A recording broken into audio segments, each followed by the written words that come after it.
Palm Sunday commemorates the day that Jesus approached Jerusalem riding on a donkey. As he approached the city, he was hailed as a king, but also hated as a rival.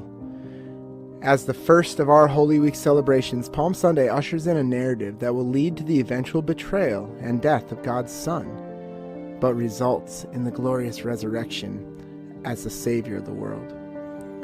You see, Jerusalem at the time was an important place, both politically and religiously. Politically, Rome had identified the Middle East as a valuable hub for trade and an important military outpost to hold sway in the region. Jerusalem itself was a growing economic city. But not only was Jerusalem important politically for Rome, it was also a very important religious city for the people of Israel. The temple in Jerusalem was the center of worship and therefore Israel's religious and national identity.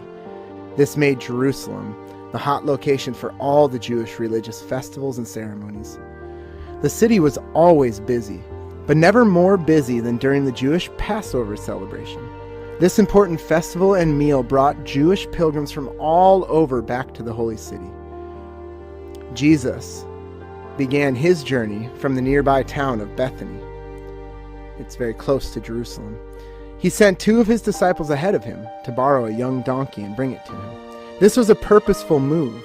Jesus meant to ride into Jerusalem as the prophesied king from Zechariah 9:9, which says, "Rejoice greatly, O daughter of Zion. Shout aloud, O daughter of Jerusalem. Behold, your king is coming to you. Righteous and having salvation is he, humbled and mounted on a donkey, on a colt, the foal of a donkey." The religiously astute caught his purpose and rejoiced at his approach. Those who were rejoicing and praising God laid down their coats and palm branches, yet still some despised him. They hated that he taught the scriptures with authority. They hated that his arrival in Jerusalem brought such joy, and they hated that many believed he was the long-awaited Messiah. One of the Pharisees even chides Jesus. He says, "Teacher, rebuke your disciples." But Jesus then gloriously responds with a declaration of his true worth. "I tell you, if these were silent, the very stones would cry out." Jesus' true worth was beyond human recognition.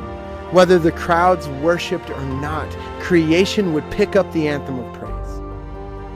Jesus wept for Jerusalem as he knew so many were misunderstanding the moment.